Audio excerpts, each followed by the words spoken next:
Hello students, कैसे हो आप लोग? होप सो सब अच्छा होगा। मैं बता दूं, मैं भी बहुत अच्छा हूँ। ठीक है, लास्ट लेक्चर में आपने क्या पढ़ा था? टाइप 2 का फर्स्ट सम पढ़ा था। आपने सारे सम्स रिवाइज कर लिए? अगर हाँ तो अच्छी बात है, अगर नहीं रिवाइज़ किया है तो आपको फटाफट से वो सारी चीज़ें रिवाइज़ कर लेनी है, अदरवाइज़ आप चीज़ें भूलते जाओगे। ठीक है, जैसे जैसे अपना लेक्चर्स होते जा रहा है वैसे वैसे सारी चीज़ें रिवाइज़ करते जाओ। चलो आज बढ़ते हैं आगे नेक्स्ट सम की तरफ। देखो क्वेश्चन नंबर 12। लास्ट लेक्चर में कौन सा क्वेश्चन किया था आपने? याद है? लास्ट लेक्चर में हम लोग ने था क्वेश्चन नंबर 14। आज क्या करेंगे? क्वेश्चन नंबर 12 करेंगे। आओ देखो, following details are furnished by KK limited of expenses incurred during the year ended 31 March 2009। ठीक है, केके लिमिटेड का है, ईयर एंडेड दिया हुआ है आपको 31 मार्च 2009। सबसे पहले क्या है देखो, डायरेक्ट वेजेस। डायरेक्ट वेजेस कहाँ जाएगा? Direct wages purchase of raw material.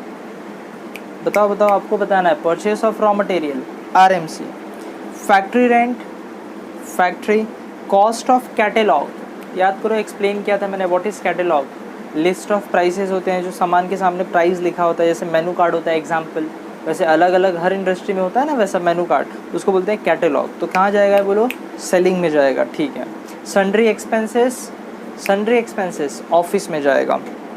Depreciation on plant and machine, depreciation on plant and machine factory में जाएगा। Opening stock of raw material, opening stock of raw material RMC.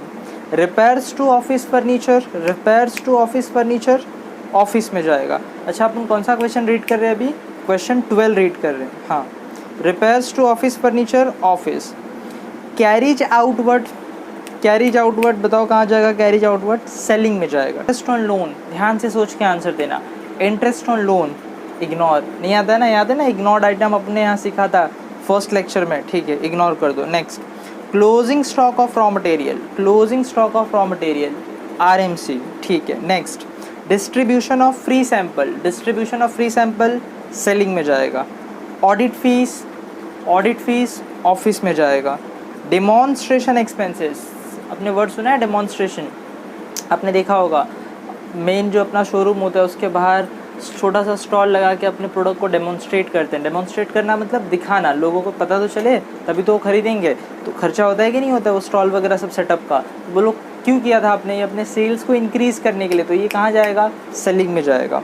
तो demonstration expenses कहाँ जाएगा? Selling में जाएगा। Furniture loss by fire, furniture loss by fire, याद करो कोई भी चीज़ है, चाहे लॉस बाय फायर हो, चाहे लॉस बाय फ्लड हो, चाहे लॉस बाय थेफ्ट हो, सब इग्नोर करते हो, इग्नोर कर देंगे। Next, indirect material, indirect material सोच के आंसर देना। इनडायरेक्ट मटेरियल सही है, फैक्ट्री में जाएगा। ठीक है, office salary, office salary office में जाएगा। Store keeper salary, store keeper salary factory में जाएगा। होता क्या है सर? बेसिकली फैक्ट्री होता है, फैक्ट्री में जो रॉ मटेरियल पहुंचाता है वो कौन पहुंचाता है? स्टोर से जाता है। एग्जाम्पल देता हूँ, आपको क्या लगता है सारे के सारे रॉ मटेरियल एक ही बार खरीद के सीधे फैक्ट्री में आ जाते होंगे? नहीं, रॉ मटेरियल खरीद के पहले वो स्टोर में रखते हैं और फिर स्टोर से जैसे जैसे फैक्ट्री में रिक्वायरमेंट होती है वैसे वैसे वो स्टोर से फैक्ट्री में जाता है। डन? चलो, तो स्टोर कीपर सैलरी फैक्ट्री में। स्टोर कीपर सैलरी मीन्स वो जो स्टोर में वो जो आपने अपॉइंट किया हुआ है एक एम्प्लॉय को जो वो सब देखभाल करता है, समझ में आ रहा है? उसको आप जो फैक्ट्री दोगे, रेंट दोगे तो वो कहाँ? रेंट नहीं, सैलरी दोगे तो कहाँ जाएगा? वो फैक्ट्री में जाएगा। Depreciation on office equipment, depreciation on office equipment, office का इक्विपमेंट है तो ऑफिस में जाएगा। कहाँ जाएगा बोलो? ये ऑफिस में। Commission on sales, commission on sales, commission on sales sales में जाएगा। Direct expenses, direct expenses, direct expenses. Material handling charges, ये क्या है? बहुत बड़ी फैक्ट्री है अपनी, मटेरियल को एक जगह से दूसरी जगह पे लेके जाने के लिए। अब मटेरियल यहाँ रखा हुआ है, फैक्ट्री में बन वहाँ रहा है, दूर बन रहा है थोड़ा, तो यहाँ से वहाँ उड़ के जाएगा नहीं। अरे कॉमन सेंस है, कोई लगेगा जो यहाँ से गुड्स को उठाएगा और वहाँ तक पहुँचाएगा।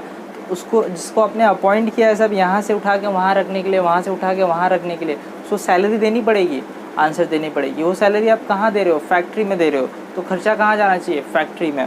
तो मटेरियल हैंडलिंग चार्जेस कहाँ जाएगा? फैक्ट्री में जाएगा। नेक्स्ट, मीनिंग समझ में आया ना? मटेरियल हैंडलिंग का मतलब मटेरियल को एक जगह से उठा के दूसरी जगह पे रखना। आपने डिस्कवरी पे देखा होगा, बड़े बड़े फैक्ट्रीज होते हैं, एक एक 2-2 किलोमीटर के तो फैक्ट्रीज होते हैं। तो एक जगह से दूसरी जगह पे अपन बाय व्हीकल भी लेके जाते हैं, ढो के भी कभी कभी लेके जाते हैं, तो जो खर्चा करते हैं उसको बोलते हैं मटेरियल हैंडलिंग चार्जेस। ठीक है, next machinery purchased. Machinery purchase कुछ याद आ रहा है? एसेट्स अगर आप खरीदोगे, मशीनरी अगर आप खरीदोगे तो वो बैलेंस शीट में जाना चाहिए। आप तो कॉस्ट शीट बनाने वाले हो, तो क्या लिखोगे आप कॉस्ट शीट में? आंसर नहीं, क्या कर दोगे? इग्नोर कर दोगे। याद है ना, बैलेंस शीट की कोई भी आइटम हम लोग क्या नहीं करते हैं, कॉस्ट शीट में रिकॉर्ड नहीं करते हैं। क्यों नहीं करते हैं? क्योंकि सर बैलेंस शीट की आइटम तो बैलेंस शीट में रिकॉर्ड होगी, हम लोग तो कॉस्ट शीट बना रहे हैं, तो इसके लिए यहाँ पे वो इग्नोर कर देते हो। कोई डाउट यहाँ तक? चलो अदर इन्फॉर्मेशन देखो। Stock of finish goods at the end 500 units to be valued at a cost of production. Meaning समझ में आया? फिर से पढ़ते हैं। Stock of finish goods at the end 500 units, वो बोलता है आपके पास स्टॉक ऑफ फिनिश गुड्स है कब? साल के एंड में। मुझे एक बात बताओ, अगर फिनिश गुड्स, ध्यान से सुनना, अगर फिनिश गुड्स साल के एंड में मेरे पास अगर बचा हुआ है, अच्छा मुझे एक बात बताओ, कंपनी फिनिश गुड्स का क्या करती है? आंसर बहुत सिंपल है सर, फिनिश गुड्स को कंपनी बेचती है। मैं कहता हूँ मेरा फिनिश गुड्स 500 यूनिट नहीं बिका है, क्या बोल रहा हूँ? फिनिश गुड्स 500 यूनिट नहीं बिका है, तो सर नहीं बिका है मतलब वो क्लोजिंग स्टॉक हो गया। क्लोजिंग स्टॉक का मीनिंग सर जो अनसोल्ड पड़ा होता है, तो कितना अनसोल्ड पड़ा हुआ है अपने पास? 500 यूनिट, तो ये क्या है? ये है closing stock of finish goods. समझ में आया कि नहीं आया? सर क्लोजिंग कैसे? स्टॉक समझ में आ गया, फिनिश गुड्स समझ में आ गया, क्लोजिंग कैसे? अरे कहाँ बचा हुआ है? एंड में बचा हुआ है, तो क्लोजिंग समझ में आया? ठीक है। Valued at cost of production, याद करो लास्ट लेक्चर मैंने कहा था हमेशा हर क्वेश्चन में क्लोजिंग स्टॉक का आपको यूनिट दिया होगा और आपको उसको क्या करना पड़ेगा? वैल्यू खुद फाइंड करना पड़ेगा। कैसे फाइंड करना पड़ेगा? Cost of production per unit से मल्टीप्लाई करके। पूरा क्यों कॉस्ट ऑफ प्रोडक्शन से मल्टीप्लाई करते हो आप? क्या रीज़न है उसके पीछे?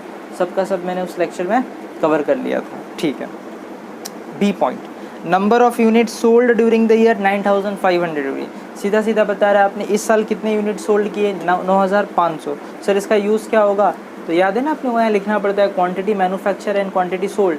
तो मैन्युफैक्चर और सोल्ड के लिए वो दिया हुआ है, तो सोल्ड कितना किया आपने? 9500 किया। ठीक है। C point, profit desired on sale is 20%। मतलब आपको प्रॉफिट चाहिए 20% सेल के ऊपर। कुछ याद आ रहा है? टाइप 1 में एंड में हम लोग ने यही सीखा था। अगर कॉस्ट पे परसेंटेज दिया है तो सिंपल है, लेकिन अगर सेल पे परसेंटेज दिया है तो थोड़ा दिमाग लगाना पड़ता है, हाँ या ना? चलो सम स्टार्ट करें। क्या आपका फॉर्मेट रेडी है? नहीं रेडी है तो जल्दी जल्दी रेडी करो, मैं रेडी कर रहा हूँ। चलो फटाफट से रेडी करो।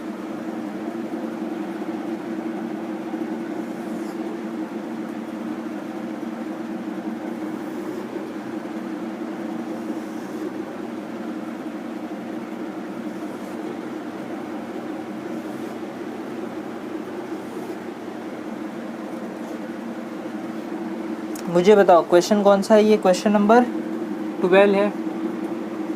पेज नंबर क्या है इसका? अच्छा पेज नंबर छोड़ो, आपने के बाद आपको पास क्या है? शीट है ना। चलो क्या नाम है इसका? के लिमिटेड। के लिमिटेड क्या बना रहे हैं हम लोग? हम लोग बना रहे हैं cost sheet.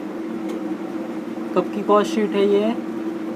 For the year ended, for the year ended 31st March 2019। नहीं 9 दिया हुआ है, 2009। चलो मुझे बताओ सबसे पहले आप क्या लिखते हो? सबसे पहले आप लिखते हैं क्वांटिटी मैन्युफैक्चर, और फिर क्या लिखते हैं बोलो? क्वांटिटी सोल्ड लिखते हैं, हाँ या ना? ये कौन सा कॉलम है बोलो? वर्किंग। ये क्या होता है? Total cost. और ये क्या होता है? Cost per unit. ठीक है ना? चलो मुझे बताओ सबसे पहले ये लिखना होता है आपको, मैन्युफैक्चर और सोल्ड लिखना होता है। चलो मुझे बताओ इस क्वेश्चन में, मैंने याद करो मैंने कहा था लास्ट लेक्चर में जब हम लोग ने थ्योरी पढ़ा था, तो याद करो मैंने कहा था क्वेश्चन में या तो मैन्युफैक्चर दिया होगा या तो सोल्ड दिया होगा, ज़रूर एक दिया होगा और एक ढूंढना होगा। मुझे बताओ इन दोनों में से इस सब में क्या दिया हुआ है? मैन्युफैक्चर दिया है या सोल्ड दिया है? सोच के बताओ, क्वेश्चन देखो ध्यान से, क्वेश्चन देख के मुझे बताओ क्वांटिटी मैन्युफैक्चर दिया है या सोल्ड दिया है? देखो क्वेश्चन, अरे मुझे नहीं, क्वेश्चन देखो फटाफट से, क्वेश्चन देख के मुझे बताओ, मैं हिंट दे देता हूँ आपको। आप एडजस्टमेंट में मुझे देख के बताओ, एडजस्टमेंट मतलब अदर इन्फॉर्मेशन में मुझे देख के बताओ, क्वांटिटी मैन्युफैक्चर दिया या सोल्ड दिया है, जल्दी। सोल्ड दिया हुआ है, कितना दिया हुआ है क्वांटिटी सोल्ड बताओ, देखो लिखा है ना, number of unit sold during the year 9500, तो यहाँ पे लिख देंगे आपको 9500। लेकिन क्वांटिटी मैन्युफैक्चर ढूंढना पड़ेगा, कैसे ढूंढेंगे बताओ मुझे फटाफट से। तो एक छोटा सा वर्किंग करके, वर्किंग का नाम क्या है बोलो, क्वांटिटी रिकंसिलेशन, क्वांटिटी रिकंसिलिएशन, जिसको आप क्वांटिटी रिको भी हम लोग कहते हैं, ठीक है ना।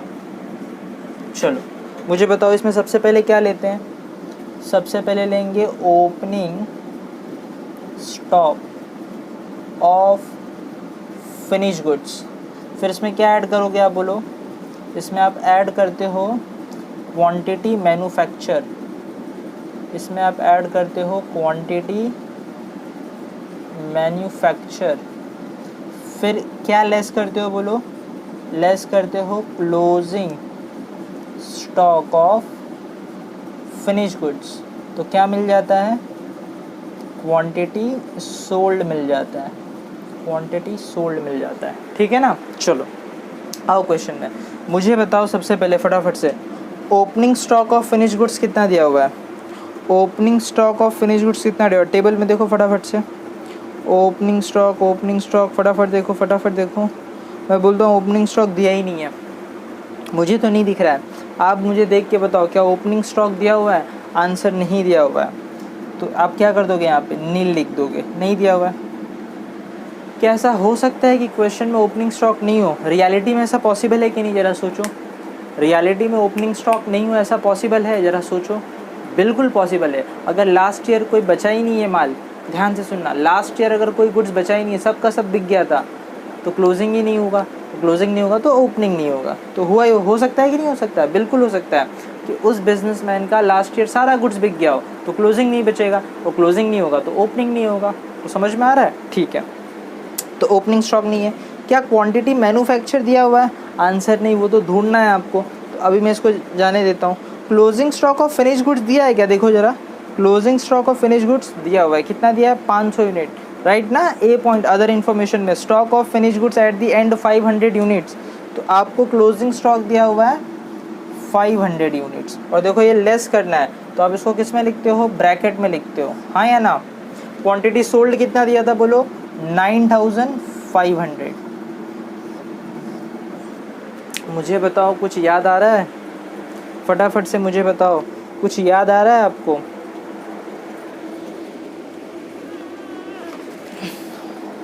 फटाफट से मुझे बताओ, कुछ याद आ रहा है। हाँ सर याद आ गया, इसको अब रिवर्स करना पड़ेगा, कैसे रिवर्स करते हैं, ध्यान से देखो, ये कितना लिखा है 9500, तो कैलसी पे लिखने का पहले 9500, अब रिवर्स जाना है। सर रिवर्स जाएंगे तो क्या करेंगे, जो माइनस में उसको प्लस कर दोगे, जो प्लस में उसको माइनस कर दोगे, तो ये माइनस में इसको प्लस कर दो।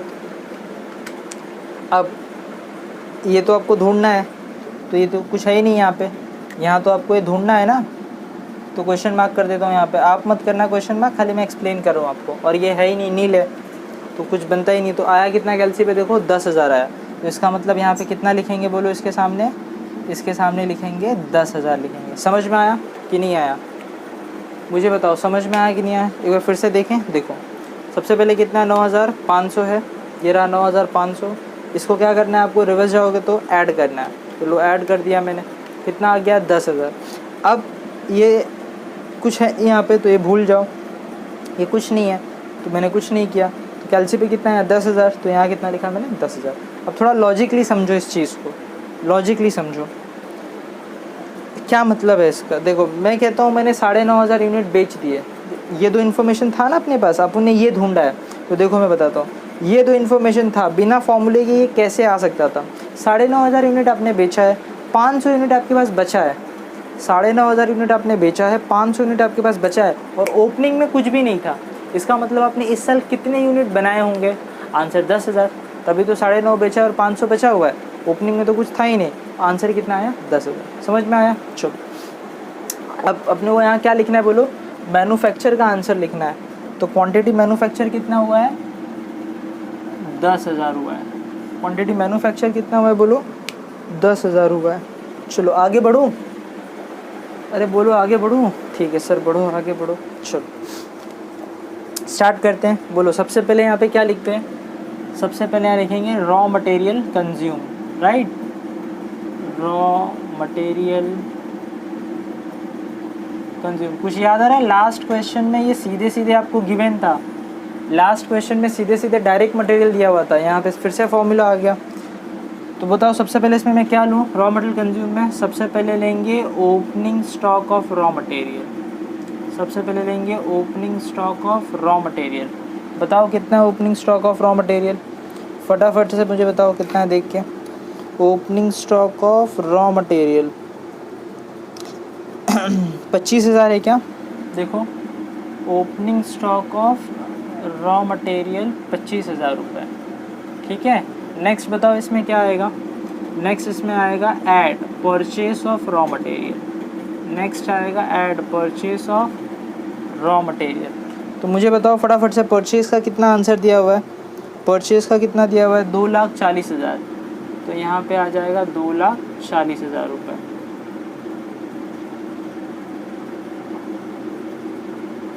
ठीक है चलो आगे बढ़ूँ। इसके बाद क्या आता है बोलो, तो इसके बाद आप लिखते हो ऐड कैरिज इनवर्ड या फिर ऐड कस्टम ड्यूटी, कुछ है नहीं है तो जाने दो, सीधे सीधे क्या कर दो, less closing stock of raw material. कितना है closing stock of raw material, फटाफट से बताओ मुझे, closing stock of raw material, closing stock of raw material 15,000 रुपये, तो यहाँ पे आएगा 15,000 और इसको लेस करना है आपको, तो किस में रखना होगा, ब्रैकेट में रखना होगा। चलो मुझे बताओ फटाफट से इसका आंसर कितना आया, 25,000 प्लस 2,40,000 माइनस 15,000, तो ये कितना आ गया 2.5 लाख रुपया। तो यहाँ पे कितना आएगा बोलो, 2.5 लाख रुपया आएगा। कोई डाउट यहाँ तक, ठीक है। आरएमसी हो गया, रॉ मटेरियल कंज्यूम हो गया। नेक्स्ट बताओ क्या लिखते हैं हम लोग, नेक्स्ट लिखते हैं हम लोग डायरेक्ट वेजेस। क्वेश्चन में गिवन है कि नहीं है, गिवन है।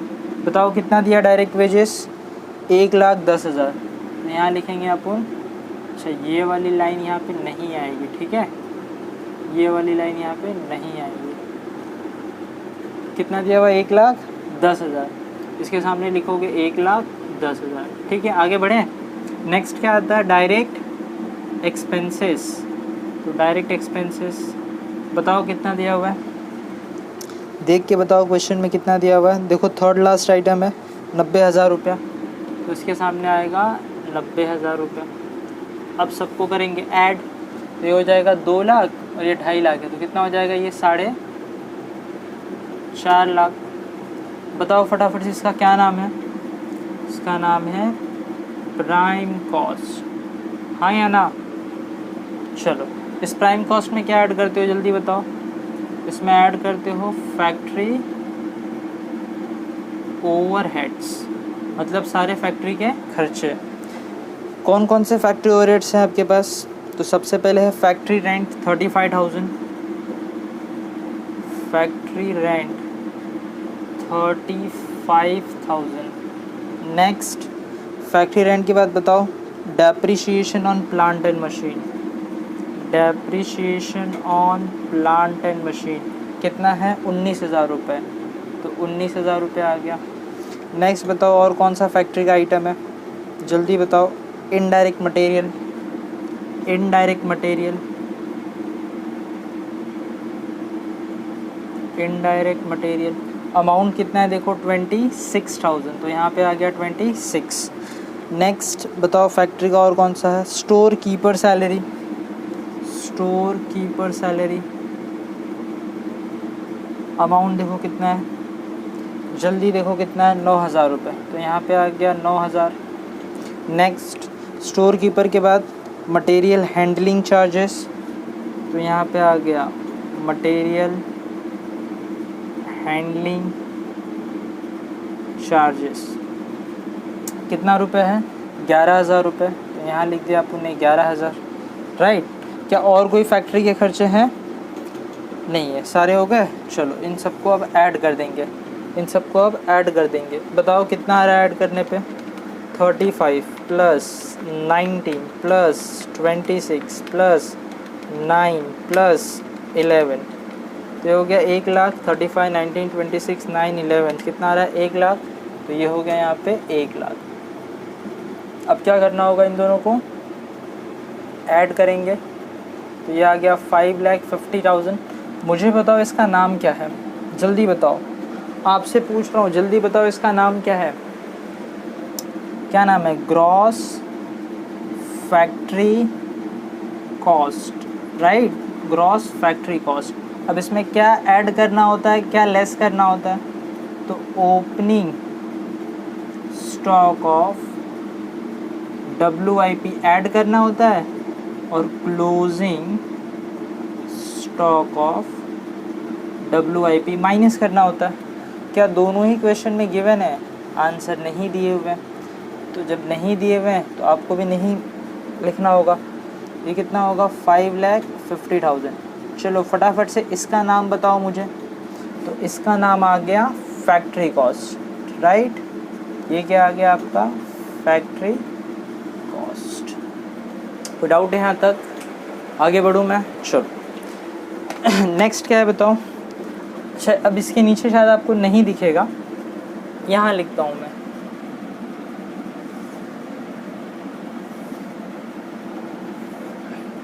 चलो इसमें क्या ऐड करोगे बोलो? Office and admin overheads.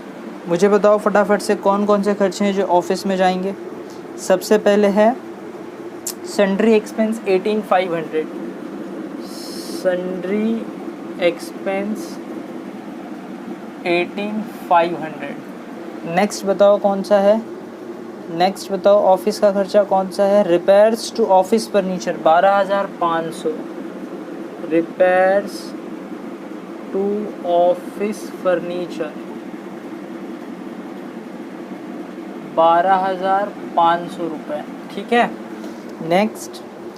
Next बताओ ऑफिस का कौन सा खर्चा है? ऑडिट फीस 11,500, ऑडिट फीस 11,500 रुपये।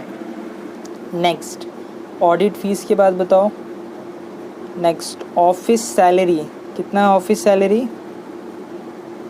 इनडायरेक्ट मतलब कितना था? 26 था ना, तो ऑफिस सैलरी होगा 27,500।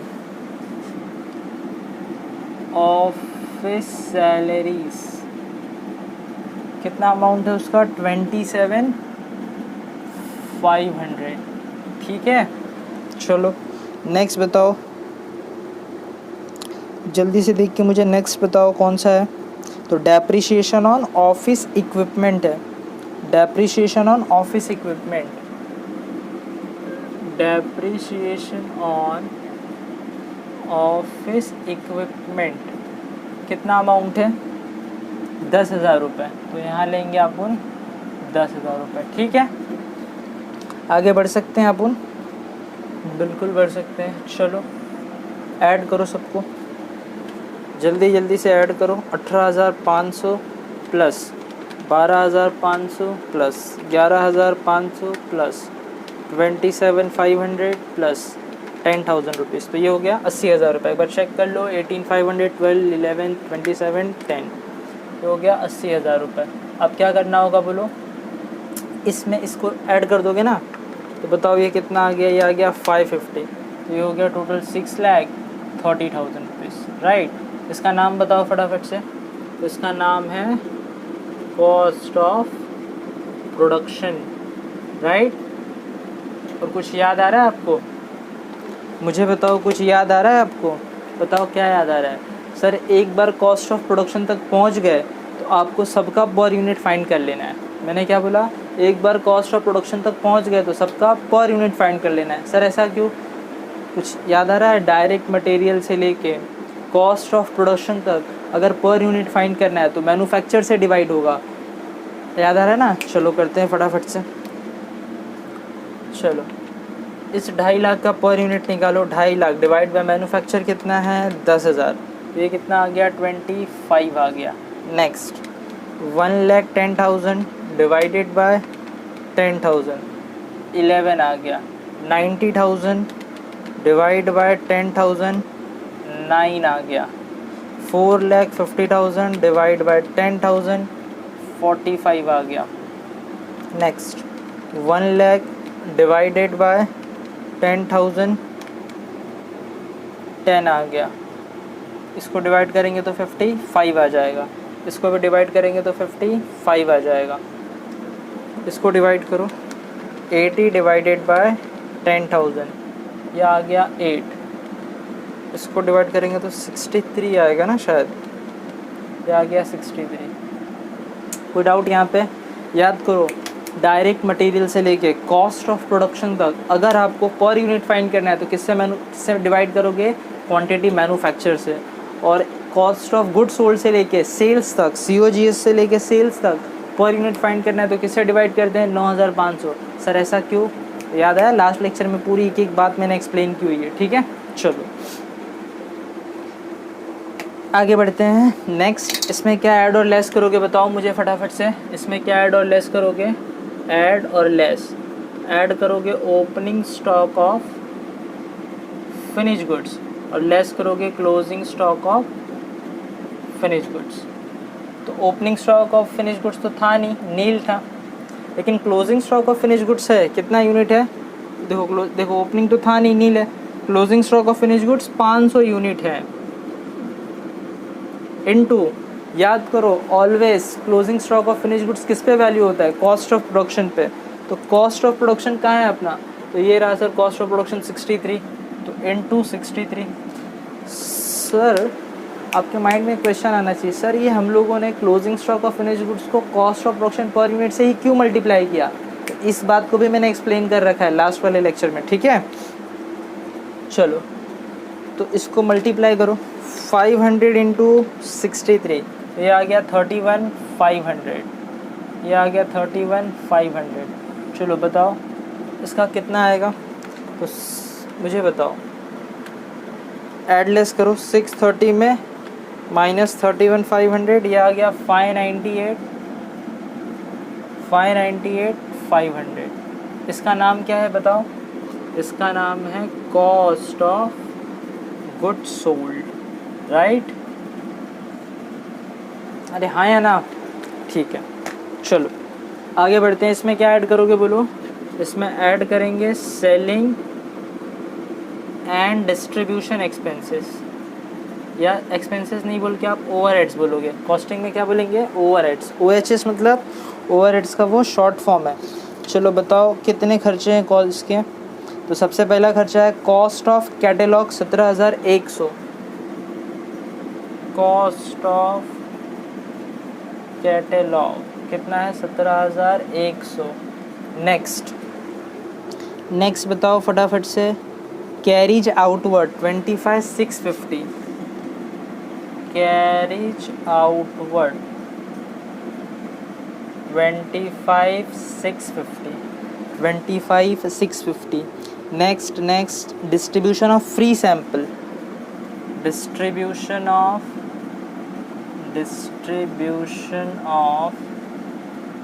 फ्री सैंपल कितना है अमाउंट? 13,775। Next demonstration expense 13,300।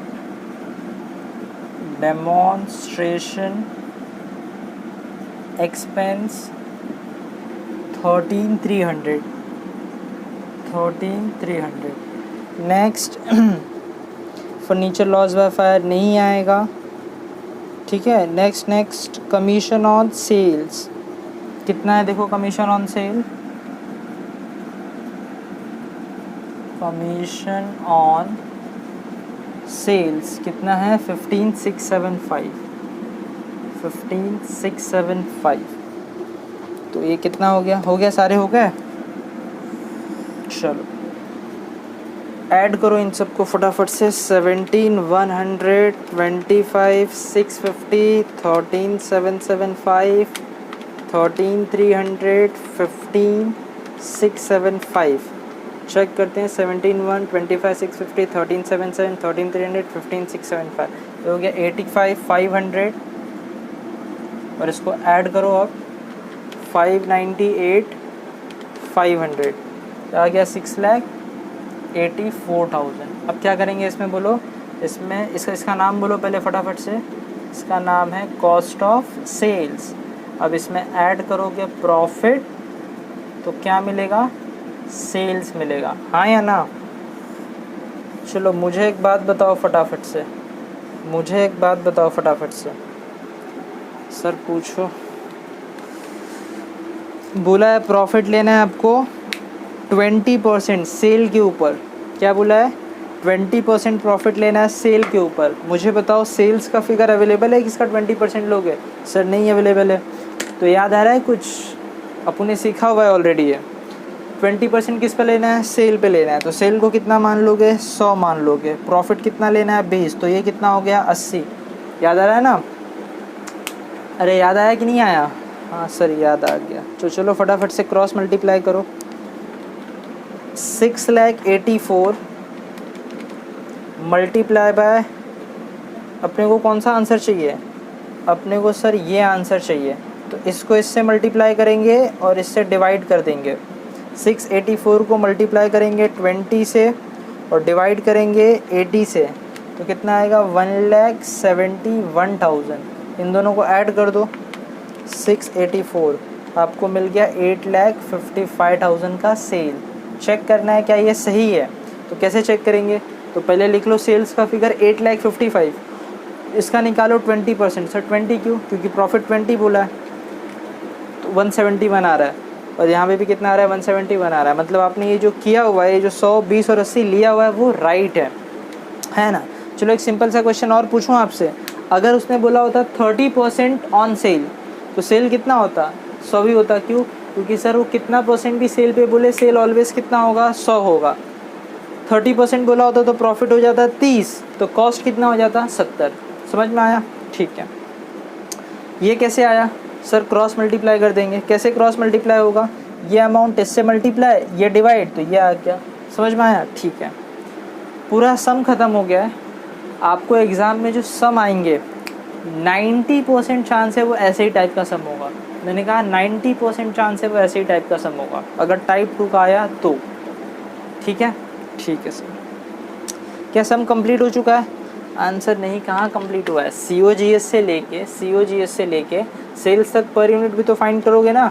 और 598,500 डिवाइडेड बाय, किससे डिवाइड करो सर, सोल्ड से करो, 9,500, ये आ रहा है 63। नेक्स्ट 85,500 डिवाइडेड बाय 9,500, ये आ गया 9। 6,84,000 डिवाइडेड बाय 9,500, 72। 171 डिवाइड बाय 9,500, यह आ गया 18। 8,55,000 डिवाइड बाय 9,500, यह आ गया 90। ठीक है, कोई डाउट यहाँ तक? पूरा समझ में आया? सम ख़त्म हो गया है। ठीक है, मैं उम्मीद कर रहा हूँ आप सारे लेक्चर्स टाइम टू टाइम देख रहे हो। ये अपना पार्ट 8 है, मतलब टाइप 2 का सेकंड सम है। ठीक है, ऑलमोस्ट सारे सम ऐसे ही होंगे टाइप 2 के, कुछ थोड़ा बहुत यहाँ वहाँ चेंजेस होगा, लेकिन जो बेसिक स्ट्रक्चर है टाइप 2 का वो यही है। बताओ क्या है बेसिक स्ट्रक्चर? सर एक तो ये क्वांटिटी रिको करना पड़ता है, उसमें कोई एक दिया होता है, कोई एक ढूंढना होता है। दूसरा, सारे जो भी एक्सपेंसेस दिए हुए हैं उसको ऑर्डरली अरेंज करना होता है, पर यूनिट फाइंड करना होता है, डायरेक्ट मटेरियल से लेके कॉस्ट ऑफ प्रोडक्शन तक क्वांटिटी मैन्युफैक्चर से डिवाइड करेंगे, और COGS से लेके सेल्स तक सोल्ड से डिवाइड करेंगे। सर ऐसा क्यों करते हैं, क्या पीछे उसके रीज़न है, सब डिस्कस कर चुका हूँ ऑलरेडी मैं। पार्ट 7 में पूरा डिटेल लेक्चर है, हाँ या ना। अगर इसके बाद भी अगर आपको डाउट आ रहा है कि नहीं सर नहीं समझ में आया, यू कैन कॉल, फ़ोन करना या मैसेज करना, मैं रिप्लाई करूँगा। ठीक है, कोई डाउट यहाँ तक? तो मिलते हैं नेक्स्ट लेक्चर में नेक्स्ट सम के साथ। होमवर्क में आपको क्या रहेगा, सेम सम आपको फिर से रिवाइज़ करना है। आज मैं होमवर्क नहीं दे रहा हूँ, नेक्स्ट लेक्चर से आपको मैं होमवर्क देना स्टार्ट कर दूँगा, क्योंकि ये टाइप 2 का भी सेकंड सम है, इसके लिए मैं भी होमवर्क नहीं दे रहा हूँ। तो ये सेम सम आप खुद से करोगे बिना देखे हुए। ठीक है, बस आज के लिए इतना काफ़ी है।